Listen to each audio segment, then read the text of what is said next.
में सबरे का करके आए हैं वृंदावन में। होए सो हाय सो होए सो चटक मटक सो ठाकुर तीनों लोकन हूँ मैं ना। सो चटक मटक सो ठाकुर तीनों लोकन हूँ मैं ना। सो चटक मटक सो ठाकुर तीनों लोकन हूँ मैं ना। सो चटक मटक सो ठाकुर तीनों लोकन हूँ मैं ना। लोकन हूँ मैं ना तीनों लोकन हूँ मैं ना। लोकन हूँ मैं ना तीनों लोकन हूँ मैं ना। अरे हाँ लोकन हूँ मैं ना तीनों लोकन हूँ मैं ना। हाँ लोकन हूँ मैं ना तीनों लोकन हूँ मैं ना। होए सो आए सो चटक मटक सो ठाकुर तीनों लोकन हूँ मैं ना। सो चटक मटक सो ठाकुर तीनों लोकन हूँ मैं ना। आए सो चटक मटक सो ठाकुर तीनों लोकन हूँ मैं ना। सो चटक मटक सो ठाकुर तीनों लोकन हूँ मैं ना। कैसे हैं? तीन ठौर ते टेढ़ो दिखे तीन ठोर से टेढ़ो ये दिखे। ब्रजभाषा का पद समझ में आ रही है आपको? वैसे यहाँ अधिकतर सब मारवाड़ी बैठे हैं। मारवाड़ी और ब्रजभाषा में ज्यादा अंतर नहीं, कई शब्द तो एक जैसे ही हैं। तीन ठौर मतलब तीन जगह से टेढ़े हैं ठाकुर जी। पहली चरण, दूसरी कमर और तीसरे मुख। तीन ठौर ते टेढ़ो दिखे, तीन ठौर ते टेढ़ो दिखे। तीन ठोर थे टेढ़ो दिखे। नटकी सी चलगत यह सीखे। लटकी सी चलगत और ये सीखे। तिरछे नैन चलावे तीखे। तिरछे नैन चलावे तीखे। तिरछे नैन चलावे तीखे। तिरछे नैन। नैन चलावे तीखे। एक बात बताएं, ठाकुर जी ब्रज से बाहर आए, नाथ द्वारा आए तो आंखें नीचे कर लेंगी, और द्वारिका में देखो तो नेत्र दिखाई नहीं दे ठाकुर जी के। कोई कोई गुसाई जी की सेवा में नेत्र पधराए भी जाते हैं द्वारिका में, पर वो भी नीचे ही। ठाकुर जी के नेत्र खुले नहीं दिखेंगे, वो तो हमारे ब्रज में ही दिखे। क्यों? ठाकुर जी ने ब्रज से आते ही दो तीन काम छोड़ दिए। पहलो काम बंसी बजानो छोड़ दियो, दूसरो काम टेढ़ो खड़ो होनो छोड़ दियो। सभ्य हो गए ठाकुर जी, जैसे कहते हैं ना मैनर्स फुल हो गए ठाकुर जी। और तीसरो काम कहा किया ठाकुर जी ने, ये ऐसे तिरछे नैन चलानो, जिन नेत्रों से सब इनके पीछे लट्टू हो जाते हैं, वो ठाकुर जी ने चलाने बंद कर दिए। या हमारे भैया तिरछे नैनन को अनुभव करना हो तो हमारे ब्रज में जाओ। ऐसे कटाक्ष नेत्र हैं ठाकुर जी के। तिरछे नैन चलावे तीखे। तिरछे नैन चलावे तीखे। सब देवन को देव तो ये ब्रज में घेरेगा। हाँ सब देवन को देव तो ये ब्रज में घेरेगा। अरे हाँ सब देवन को देव तू ये ब्रज में घेरेगा। हाँ सब देवन को देव तो ये ब्रज में पूजा उठा के कहो,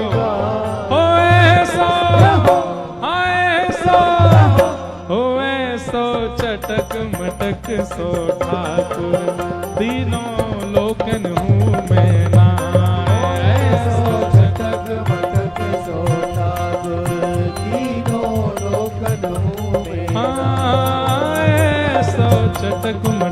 सो ठाकुर तीनों लोकन हूँ मैं नाय। ऐसो चटक मटक सो ठाकुर तीनों लोकन हूँ श्री राधा मैं रमण लाल की। करताल बजा के गाओ।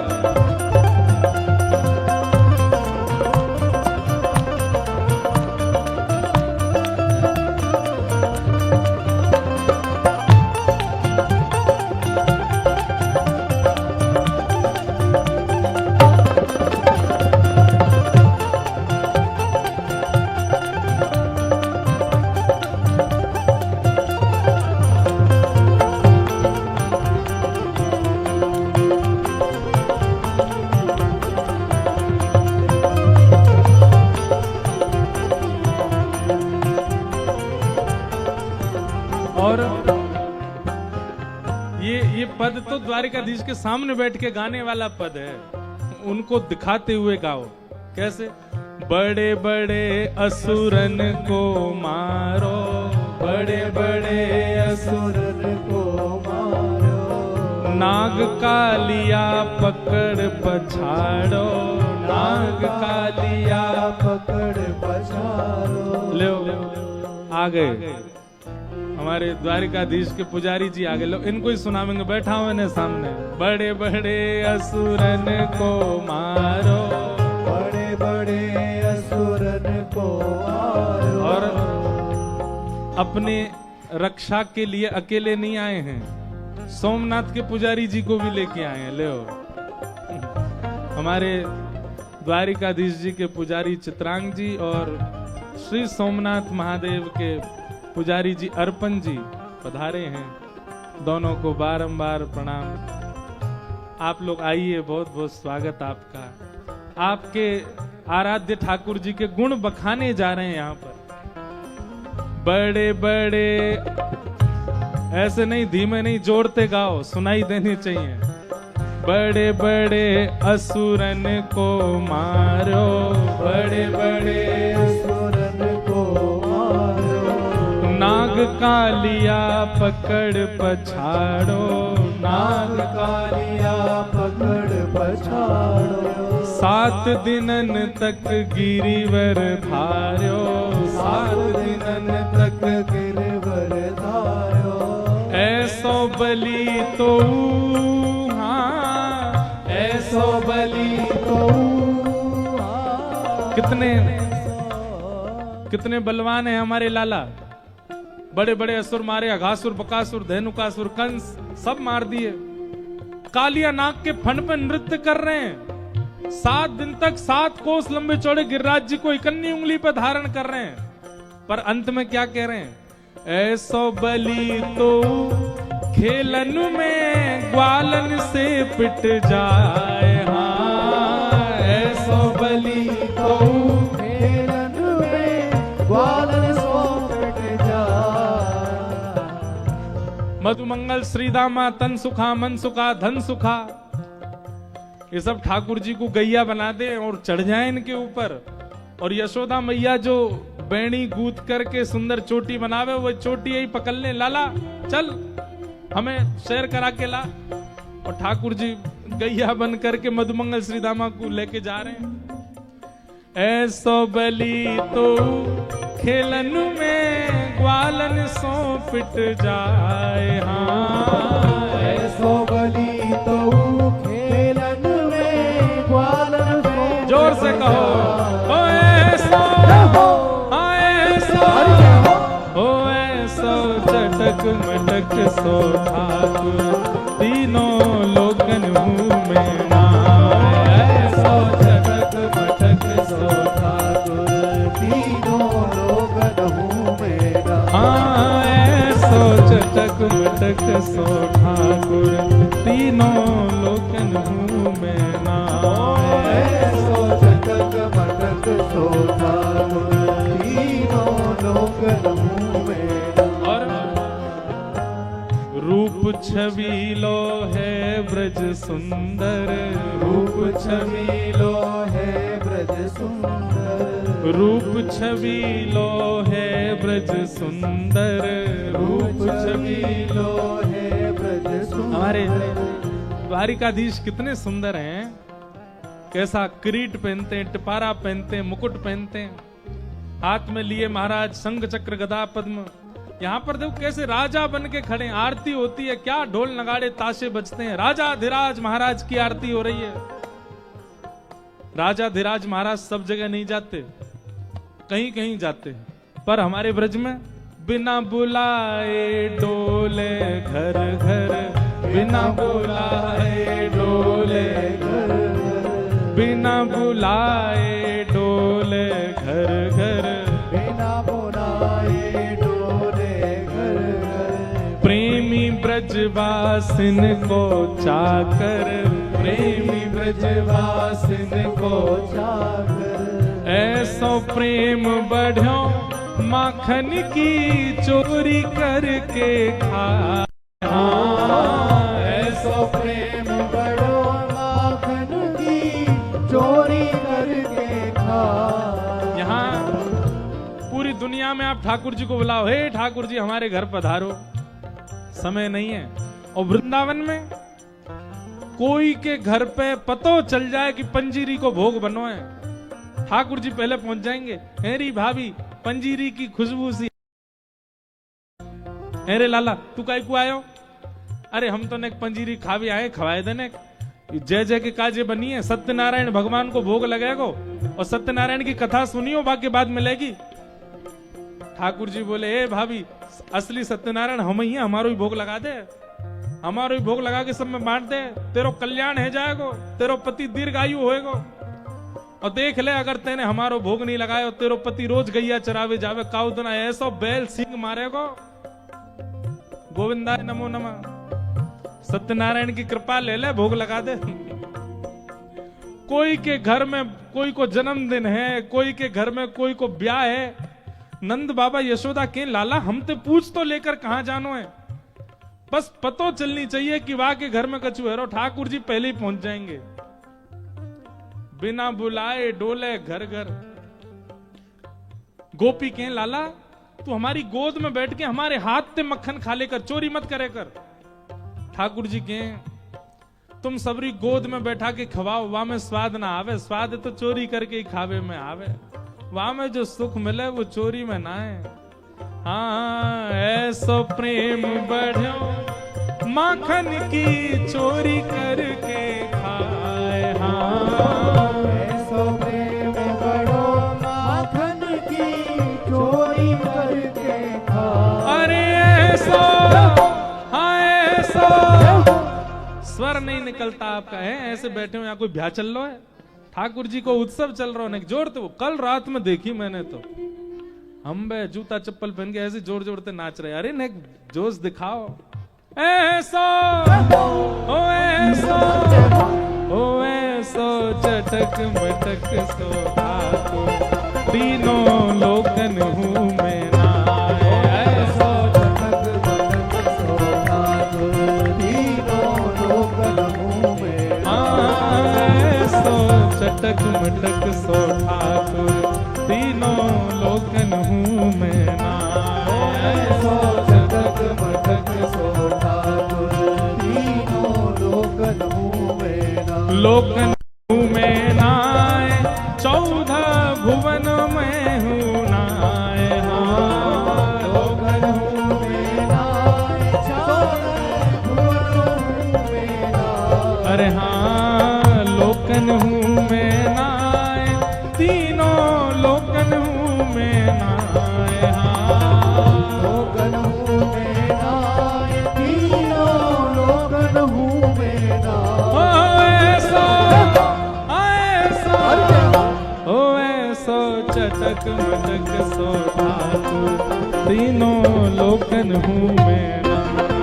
ऐसो चटक मटक सो ठाकुर, तीनों लोकन हूँ मैं नाए। हाँ ऐसो चटक मटक सो ठाकुर, तीनों लोकन हूँ मैं नाए। ऐसो चटक मटक सो ठाकुर, बोल द्वारिकाधीश की।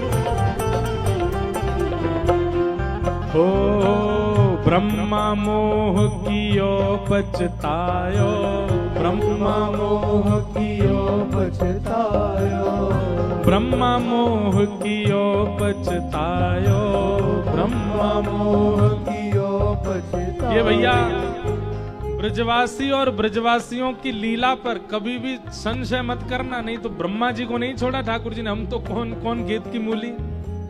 ब्रह्मा मोह कियो पछतायो, ब्रह्मा मोह कियो पछतायो, दर्शन को शिव ब्रज में आयो, दर्शन को शिव ब्रज में आयो, मान इंद्र को दूर भगायो, मान इंद्र को दूर भगायो, ऐसो वैभव बारो, हाँ ऐसो वैभव बारो, ओ ऐसो वैभव बारो, हाँ ऐसो। वैभव बारो। कितना वैभव है ठाकुर जी का, है ब्रह्मा का मोह दूर कर दिया।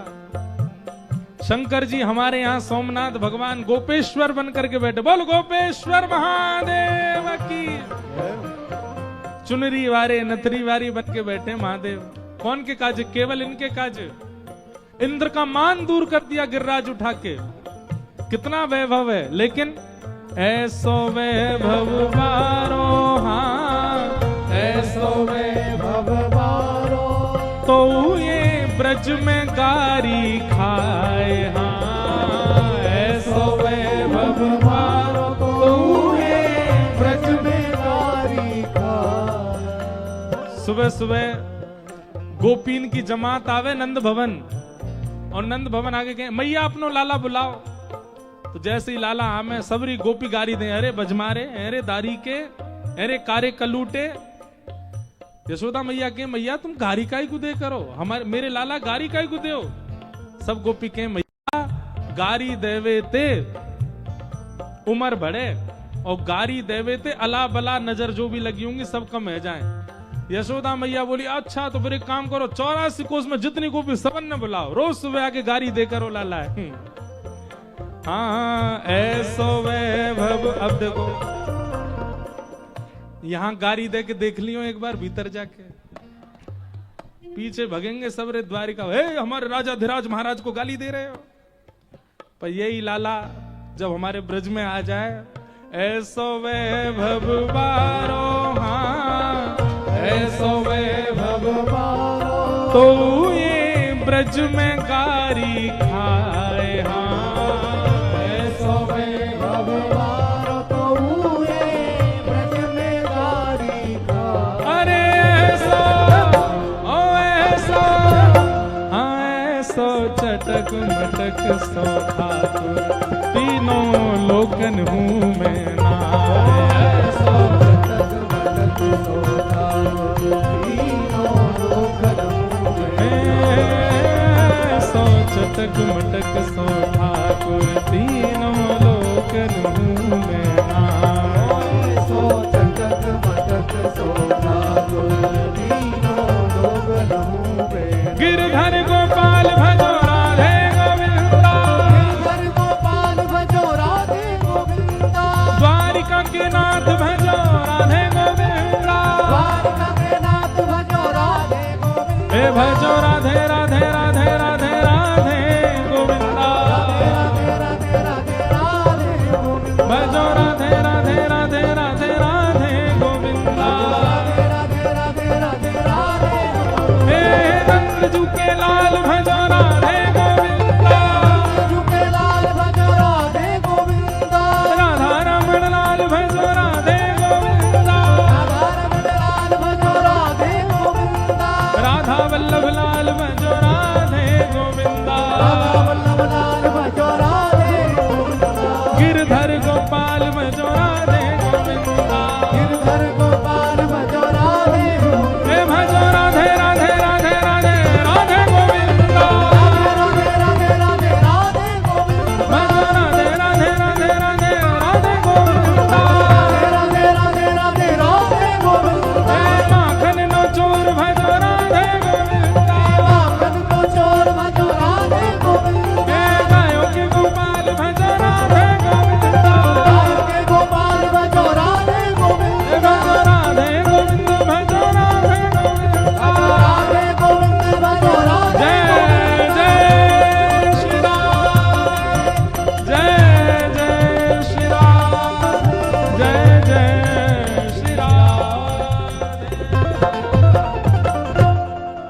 बोल द्वारिकाधीश की, ब्रज के गोपाल की।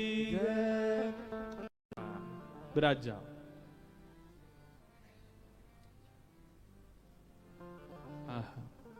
ऐसे हमारे लाल जी हैं।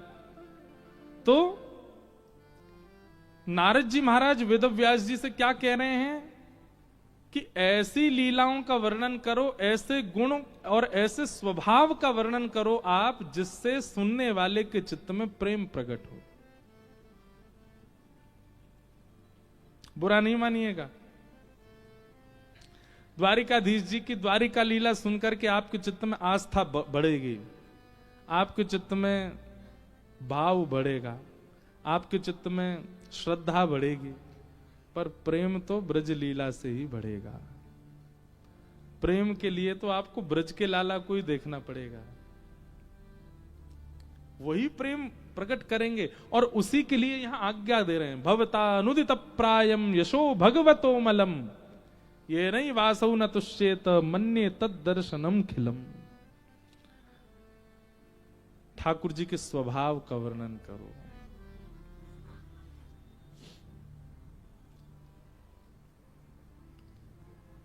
तब वेद व्यास जी महाराज ने नारद जी की उस आज्ञा का अनुसंधान किया और ठाकुर जी की लीलाओं का चिंतन किया। ब्रज भाव, ब्रज लीलाओं का चिंतन करके ब्रज का जो स्वरूप है वो चित्त में प्रकट होने लगा श्री वेद व्यास जी के। और तब वेद व्यास जी ने जो रचना की वह अंतिम रचना श्रीमद् भागवत। और भागवत रचने के बाद में वेद व्यास जी ने अपनी कलम को सरस्वती जी में बहा दिया और कहा अब इसके बाद कुछ और लिखना शेष नहीं है,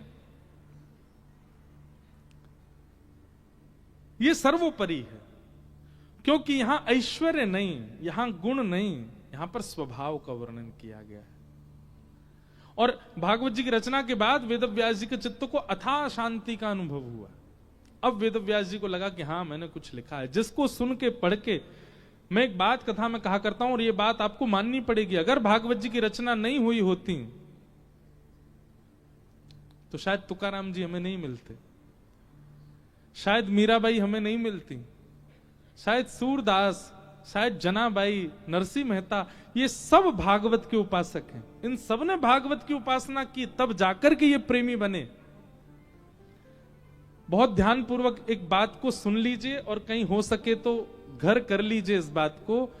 आप अन्य साधन और अन्य वार्ताओं को सुनकर के ज्ञानी बन जाओगे, आप अन्य वार्ताओं से विरक्त बन जाओगे, आप अन्य वार्ताओं से योगी बन जाओगे, सिद्ध बन जाओगे, पर भागवत के आश्रय में आके तो केवल प्रेमी बनोगे।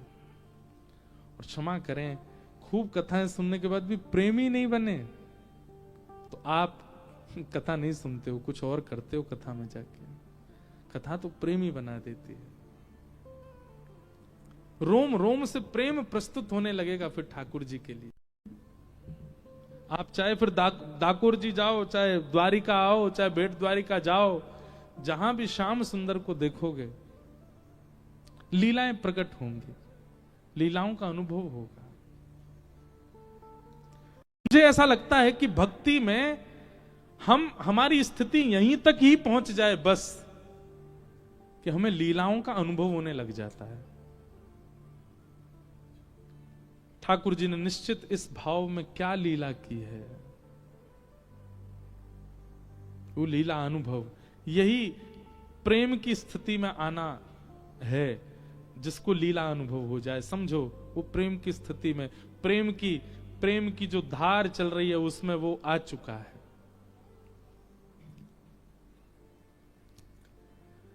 ब्रजवासी द्वारिका आते हैं, पर यहां पर भी ठाकुर जी को देख करके ब्रज के लाला ही दिखते हैं उनको, ब्रज के भाव से दर्शन होता है। इस प्रकार वेद व्यास जी महाराज ने भागवत की रचना की, और भागवत की रचना करने के बाद वेद व्यास जी के चित्त को अनंत शांति का अनुभव हुआ। व्यास जी की अंतिम रचना है भागवत, और भागवत के बाद एकादश स्कंद में व्यास जी लिखते हैं, मेरे द्वारा रचित सब भावों को व्यक्ति जरूर पढ़े, पर जब जीवन में उतारने की बात आए तो केवल भागवत जी को उतारे। भागवत जी सर्वोपरि है। आप सारे ग्रंथ सुनो, सबका सम्मान करो, पर अगर सिचुएशन लाइफ की सेटल करनी है तो भागवत जी में जैसा वर्णन है उसी के अनुसार कीजिएगा, उसी के अनुसार व्यवस्थित होइएगा। भागवत जी की रचना हुई। वेद व्यास जी महाराज ने विचार किया कि अब भागवत जी को घर घर में जन जन तक कैसे पहुंचाया जाए। तब व्यास जी के ही पुत्र हैं श्री सुखदेव जी महाराज, जो सुखदेव जी जन्म लेते ही वन में चले गए थे निर्गुण निराकार ब्रह्म की उपासना करने के लिए। निर्गुण निराकार किसको कहते हैं? जिसका कोई गुण नहीं, जिसका कोई आकार नहीं। जैसे वायु, वायु कौन है? निर्गुण निराकार ब्रह्म ही है। द्वारिकाधीश केवल जगत मंदिर में विराजमान है, वो सगुण साकार हैं, पर ये जो वायु हमारा स्पर्श कर रही है ये भी तो पर ब्रह्म है, निर्गुण निराकार ब्रह्म है। ये खालीपन जो इस पंडाल और मेरे बीच में है, ये इसमें कौन है? इसमें भी पर ब्रह्म है, निर्गुण निराकार ब्रह्म। निर्गुण निराकार ब्रह्म की उपासना बहुत मुश्किल है। उनका कोई गुण नहीं है, कोई आकार नहीं है, कोई शब्द नहीं है। सुखदेव जी महाराज निर्गुण निराकार ब्रह्म की उपासना कर रहे थे। वेद व्यास जी महाराज ने मन में सोचा अपने पुत्र को सगुण साकार का उपासक बनाऊं, और किसी व्यक्ति को अगर सगुण दर्शन करना है ना तो भागवत जी का आश्रय ले ले। बंधु, हम आपको सत्य बात कह रहे हैं, कई लीला कथाओं में जो कही जाती है ना, उन लीलाओं का कहीं अध्ययन नहीं किया, कहीं पढ़ी नहीं है। बस कथा करते करते अपने आप लीलाएं प्रकट हो जाती हैं, अपने आप रूप प्रकट हो जाता है ठाकुर जी का। सूरदास जी कैसे वर्णन कर देते हैं ठाकुर जी की ऐसी छवि का। कैसी छवि है? शोभित करनवलीत लिए, घुटरुन चलत रैनु तन मंडित, गोरोचन तिलक किए। कैसी छवि है ठाकुर जी की? एक हाथ में मक्खन ले रखा है ठाकुर जी ने। मक्खन कैसे लेते हैं ठाकुर जी? ऐसे। सबके लड्डू गोपाल हैं, ऐसे होंगे, विराज रहे हैं मंच पे। अब सूरदास जी क्या कह रहे हैं? शोभित कर नवनीत लिए और फिर घुटरुन चलत। ये कैसे हो सकता है? हाथ में जब नवनीत है, हाथ में जब मक्खन है, तो घुटमुन कैसे चल सकता है कोई? पर सूरदास जी कह रहे हैं चल रहे हैं ठाकुर जी। चल के देखना है एक बार आप। एक हाथ ऐसे उठा के अब घुटने से चलो, चल पाओगे? क्या होगा? लुढ़क जाओगे, गिर जाओगे। इसलिए हमने एक नया नाम रखा है, लड्डू गोपाल जी का एक नया नाम। ये हम ही रख सकते हैं, आप मत रखना। 3 व्हीलर ठाकुर जी। कौन से? 3 व्हीलर। एक हाथ और 2 घुटने पे ही चल देते हैं महाराज। कैसे चल सकता है कोई? अब सोचो कितने लोग यहां ऐसे बैठे हैं जो कितने वर्षों से लड्डू गोपाल की, कभी आपने नहीं सोचा ये घुटमुन कैसे चलते होंगे? ये चिंतन भी आना, यह भी एक भगवत कृपा है। ये सोच में भी आना। हमारे कभी कोई मन में आता, ठाकुर जी कंडुक क्रीड़ा करने गए, कालिया नाग को मारने के लिए जब गए थे, तो कहते हैं कि मधुमंगल की गेंद फेंक दी ठाकुर जी ने जमुना जी में, और उसको लेने के लिए गेंद कभी डूब ही नहीं सकती जल में। गेंद डूब कैसे गई? गेंद कभी डूबती है? बताओ, आपने 50 वर्ष निकाल दिए कथा सुनते सुनते, कभी क्यों नहीं आया मन में कि गेंद तो डूबती नहीं? फिर मधुमंगल की गेंद डूबी कैसे? कभी मन में नहीं आया? बीच में ठाकुर जी खड़े हैं, गिरिराज जी धारण कर रखा है, गिरिराज जी ठाकुर जी ने ऐसे ही उठा लिए होंगे? नहीं, मेरा तो बहुत चिंतन चलता है इसमें। ठाकुर जी ने कैसे उठाए होंगे? एक तरफ से गिरिराज जी को अधर किया होगा, अधर मतलब ऐसे किया होगा, ऐसे करने के बाद फिर भीतर गए होंगे, ऐसे ही दोनों भुजाओं से भीतर बिल्कुल मध्य में पहुंचे होंगे, और मध्य में जाके दोनों भुजाओं से थोड़े अधर करके फिर इकन्नी उंगली पे ऐसे धारण किया होगा। और धारण भी जब किया होगा तो गिरिराज जी उठाते ही स्थिर हो गए। भाई, किसी भी भारी वस्तु के बीच में कुछ रख दो, वो भारी वस्तु ऐसे होती रहेगी, कभी इधर जाएगी कभी उधर जाएगी। ठाकुर जी ने जब गिरिराज जी उठाए होंगे तो गिरिराज जी कभी इधर कभी इधर ऐसे बिल्कुल झूम रहे होंगे। और फिर ऐसे चिंतन मन में आते हैं, उत्तर भी मिल जाता है। नंददास जी का एक पद मैंने पढ़ा, उस पद में उत्तर मिल गया। बोले क्या? कान्हा कुंवर के कर पल्लव पे मानो गोवर्धन नृत्य करे। ठाकुर जी के कर पल्लव पर गिरिराज जी नाच रहे हैं, नृत्य कर रहे हैं, कभी इधर को जा रहे हैं, कभी उधर को जा रहे हैं। और एक ऐसी छवि वर्णित कर दी। बोले कैसे? बोले गिरिराज जी को ऐसा झूमता हुआ देख ठाकुर जी से रहा नहीं गया। ठाकुर जी बोले आहा, गिरिराज जी नृत्य कर रहे हैं, एक धुन तो बजाओ। अब बिना धुन के बिना ताल के कोई नाचे कैसा लगेगा? सोई ठाकुर जी ने ज्यों ज्यों तान उठत मुरली की त्यों त्यों लालन अधर धरे। एक हाथ से गिरिराज जी उठा रखे हैं और एक हाथ से वंशी अधर पर लेकर के ठाकुर जी उसको बजा रहे हैं। बहुत सुंदर भाव। ये भावों का उद्दीपन होना, लीलाओं का अपने आप चिंतन होना, ये भगवत कृपा है, ये सत्संग की कृपा है।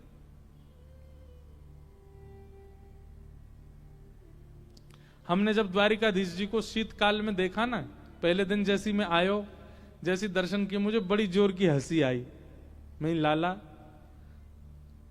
कोरे नाटकबाज हो, सर्दी तो वृंदावन में पड़ रही हो, यहां ऐसी रजाई ओढ़ के बैठे जैसे कितना जाड़ो पड़ रहा हो।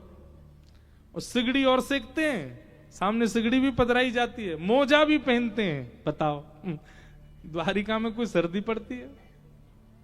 सर्दी तो हमारे ब्रज में पड़ती है। यहां देखो ऐसे बिल्कुल सवेरे इतना मुख ही दिख रहा है, बस इतने ढक के बैठे जैसे कितना जाड़ो पड़ रहा है। ये सब भावों का उद्दीपन ये सत्संग से होता है। आपको केवल ठाकुर जी की प्रतिमा दिख गई, मंदिर दिख गया, प्रसाद लिया, चलते बने, ये दर्शन है? जब जब गए कुछ अनुभव करके आए।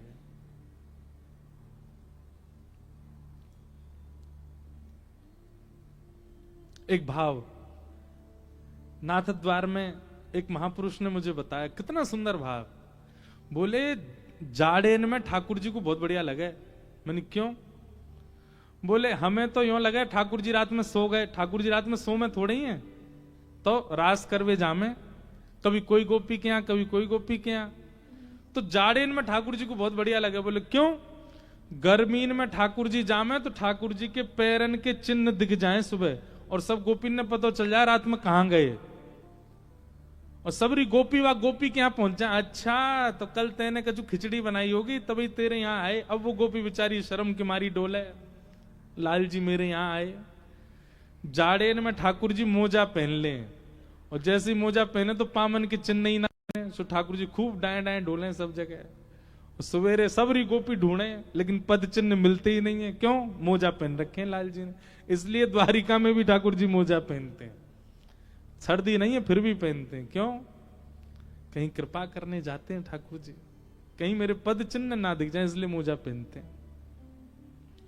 और देखो ब्रज लीला में ठाकुर जी पादुका नहीं पहनते, द्वारिका में पहनते हैं। इसलिए पहनते हैं क्योंकि रोज रात में ब्रज ही जाते हैं ये, कहीं द्वारिका के पुजारी पकड़ नहीं ले पैर चिन्ह देख करके, इसलिए पादुका पहन के जाते हैं कहीं हमारे पद चिन्ह ना दिख जाए ये सब भाव हैं।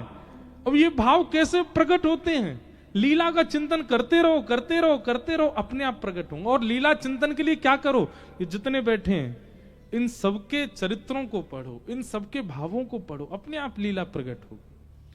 तो सूरदास जी क्या कह रहे हैं? शोभित कर नवनीत लिए घुटरुन चलत। हाथ में मक्खन लेके ठाकुर जी घुटमुन चल रहे हैं। तो कैसे चल रहे हैं? बोले या को टेक लगा करके चल रहे हैं ठाकुर जी, अपनी कोहनी को टेक लगा के, और टेक लगा के ठाकुर जी चलते हैं। और चलते चलते अब घुटमुन चल रहे हैं, तो इसका मतलब है कि अभी ठाकुर जी की आयु कितनी है? 1 वर्ष। 1 वर्ष के बाद तो लाला उठ के चलने लग गए। तो 1 वर्ष के ठाकुर जी का रूप वर्णन है, घुटरुन चलत। और फिर उसके बाद क्या कह रहे हैं? रेणु तन मंडित। बोले क्योंकि ठाकुर जी बार बार गिर रहे हैं, इसलिए जो रज है वो ठाकुर जी के तन पे लग रही है। रेणु तन मंडित। अब देखो लोग बात पद गा देते हैं, पर भाव कौन समझे? शोभित कर नवनीत लिए घुटरुन चलत रेणु तन मंडित। अब अगली बात क्या कह रहे हैं? गोरोचन तिलक किए। ये गोरोचन तिलक क्या, इसके दो भाव है। हर गाय के मस्तिष्क में गोरोचन होता है। वो कभी कभी किसी श्रेष्ठ गाय के या तो नासिका से ही, और वो उसकी विधि श्रेष्ठ गौ सेवक ही जानते होंगे, वो अपने आप ही निकल आता है। उसमें बड़ी सुगंधी होती है, उसका तिलक लगाते हैं ठाकुर जी। वो मिलता ही नहीं होगा, और मिलता भी होगा तो गौशालाओं में गैया ऐसे ही उसको प्रवाहित कर देती होगी कहीं पे। माथे से ऐसे नासिका में होकर प्रकट होता, गोरोचन कहते हैं उसको। उसका तिलक लगाते हैं ठाकुर जी, सुगंधी होती है उसमें। गोरोचन तिलक किए का एक भाव तो ये हो गया। दूसरा भाव क्या बता रहे हैं? बोले ठाकुर जी जैसे ही हाथ में मक्खन लेकर के घुटमुन चल रहे, घुटमुन चलते ही ठाकुर जी को रज लग गई, तो रज को देख करके ठाकुर जी देखे घुटमुन चल लो लाला, लाला बैठ जा वहीं पे, ये घुटमुन ना है ये तो टू व्हीलर ही है बैठ जाओ, ले खड़ो देखो। क्या बता रहा था मैं? गोरोचन। हाँ सुनो सुनो, बहुत सुंदर स्वरूप है। तो ठाकुर जी के जैसे रज लगी, सो ठाकुर जी बोले रज लग गई पूरे अंग पे, अब कहा करूं। इतने में ठाकुर जी ने मैया को देखो, और मैया को दर्शन करते मैया में कहा अनुभव भयो कि मैया ने अपने श्री मुख पे भिन्न भिन्न प्रकार के बिंदु प्रकट किए हैं। लाल बिंदी, सफेद बिंदी, लाल बिंदी, ऐसे पत्रावली बना रखी है यशोदा मैया ने। सो ठाकुर जी ने जैसे ही यशोदा मैया की पत्रावली देखी, पत्रावली देख करके श्री ठाकुर जी मन में विचार करने लगे, मैं भी ऐसा श्रृंगार करूं। सो मैया को श्रृंगार देख के ठाकुर जी क्या कर रहे हैं? एक बिंदी मक्खन की लगा में, और दूसरी बिंदी गौशाला में पड़े हुए गोबर की लगा लें, फिर एक मक्खन की बिंदी लगा में, फिर एक गोबर की बिंदी लगा में, फिर एक मक्खन की बिंदी।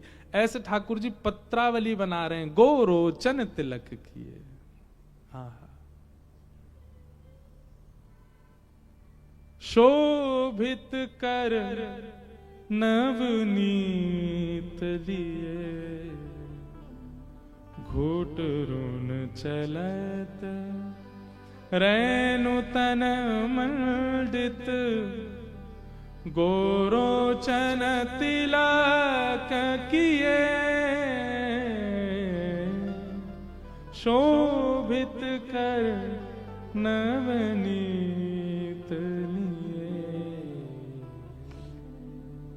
शोभित कर नवनीत लिए, घुटरुन चलत रेनु तन मंडित, गोरोचन तिलक किए। अच्छा, इस छवि का वर्णन भी कोई नेत्र वाला व्यक्ति नहीं कर रहा है, वो कर रहे हैं जिनके नेत्र ही नहीं है। सूरदास, जो देख ही नहीं सकते ठाकुर जी को, जो संसार ही नहीं देख पाए आज तक, वो इस छवि का वर्णन कर रहे हैं। ये कैसे कर रहे हैं? भागवत जी की कृपा। सूरदास जी पर भागवत जी की कृपा है, मीराबाई पर भागवत जी की कृपा है, तुकाराम जी पर भागवत जी की कृपा है, तभी ऐसे रूप का वर्णन कर लेते हैं। हमारे मराठी में गाते हैं, सुंदर ते ध्यान उभे विटेवरी, सुंदर ते ध्यान उभे विटेवरी, सुंदर ते ध्यान।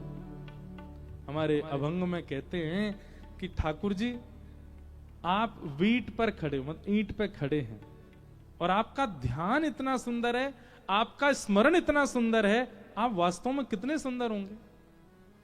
हम आप सब केवल एक चर्चा मात्र कर रहे हैं। इस समय आप अगर अपनी सेल्फी लो तो आपका सबसे सुंदर चित्र आएगा शायद। क्यों?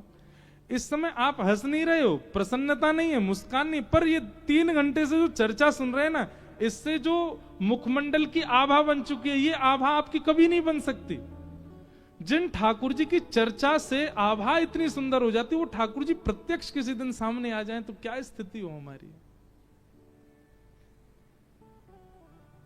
करे कटावरी, ठाकुर जी ऐसे खड़े, पंडरीनाथ श्री विठल भगवान, करे कटावरी ठे बुनिया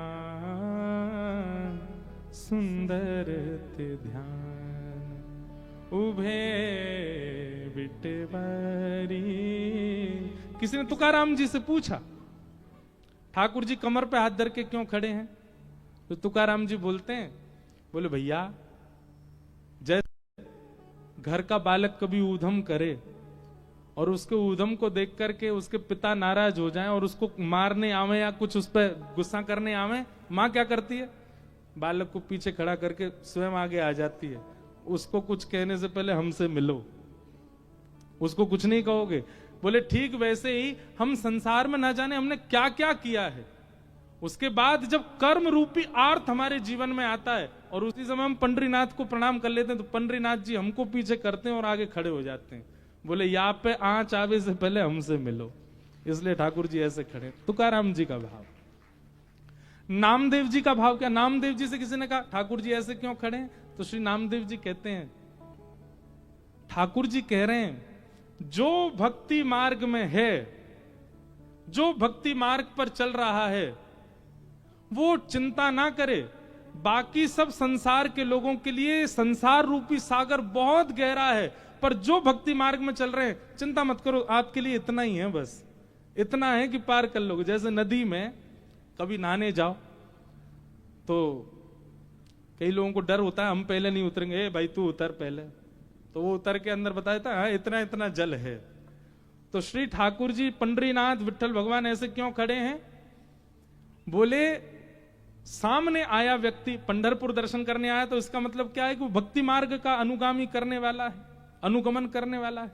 तो भक्ति मार्ग में जो आ चुके हैं उनके लिए मानो पंडरीनाथ भगवान कह रहे हैं, तुम चिंता मत करो, बाकी के लिए संसार बहुत गहरा है, संसार सागर बहुत गहरा है, पर जो मेरे सामने खड़ा उसके लिए इतना ही है, वो चिंता ना करे, पार कर लेगा उसको। ऐसे ऐसे भाव ये कैसे प्रकट होते हैं? सत्संग से, एक सज्जन व्यक्ति के संग से, ये प्रवचनों से, भावों से, तो ऐसे भाव प्रकट हुए हैं।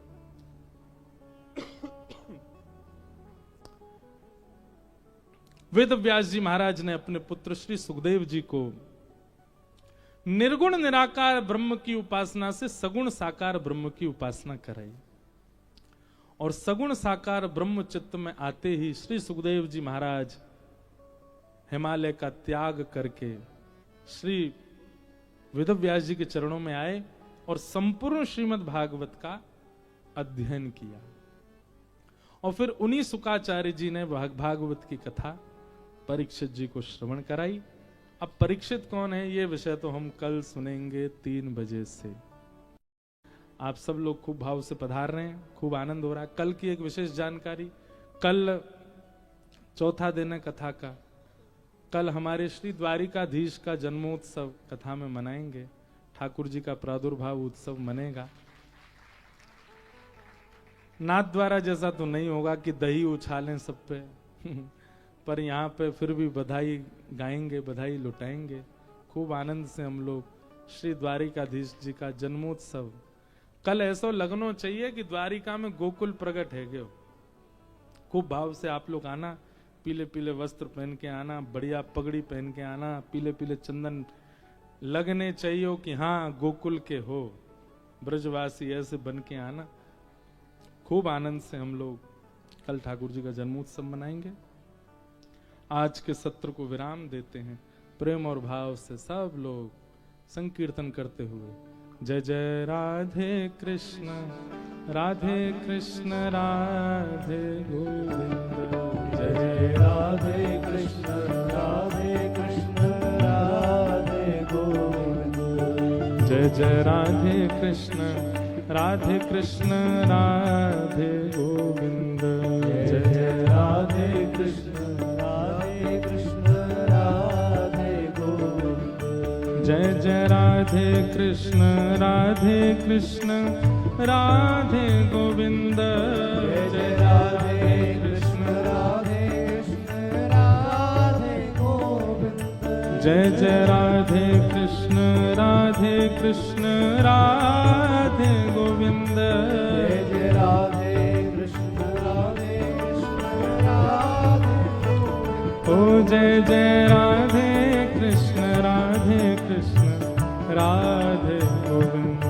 जय जय राधे कृष्ण राधे ओ जय जय राधे कृष्ण राधे गोविंद। जय जय राधे कृष्ण राधे ओ जय जय राधे कृष्ण राधे गोविंद। जय राधे कृष्ण राधे गोविंद। ओ जय जय राधे कृष्ण राधे गोविंद। जय जय राधे कृष्ण राधे गोविंद। हे नंद जी को छैया बलभद्र जी को भैया लाल। नंद जी को छैया बलभद्र जी को भैया लाल। नंद जी को छैया बलभद्र जी को भैया लाल। नंद जी को छैया बलभद्र जी को भैया लाल। ओ या के गुण गावे स्वामी परमानंद। या के गुण गावे स्वामी परमानंद।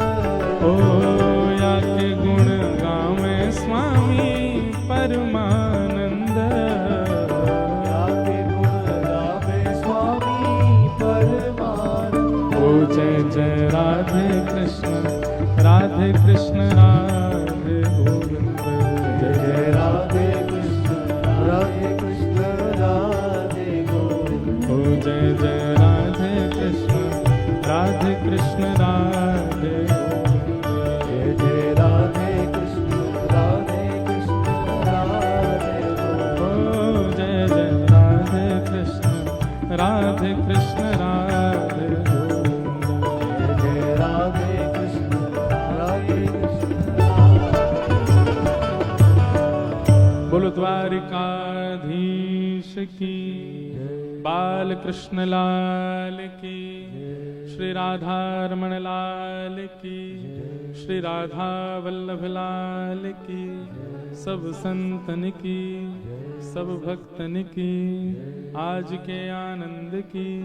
जय जय श्री राधे, जय जय श्री राधे, जय जय श्री राधे।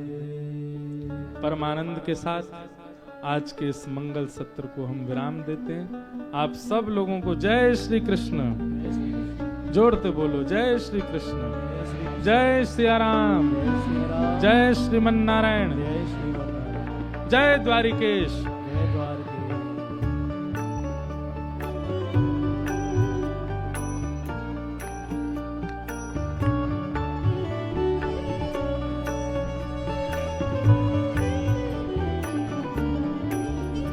हो आरतीयते पावन पुराण के, आरतीयते पावन पुराण के, धर्म भक्ति विज्ञान खान के, धर्म भक्ति विज्ञान खान के, महापुराण भागवत निर्मल, महापुराण भागवत निर्मल, सुख मुख विगालित निगाम कल्पे फल, परमानंद सुधारस में कल लीला रस रस निधान के आरतियते पावन पुराण के विषय विलास विमोह विनाशिनी विषय विलास विमोह विनाशिनी विमल विराग विवेक विकाशिनी भगवत तत्व रहस्य प्रकाशिनी परम ज्योत परमात्म ज्ञान की आरतियते पावन पुराण के परम हंस मुनि मन उल्लासनी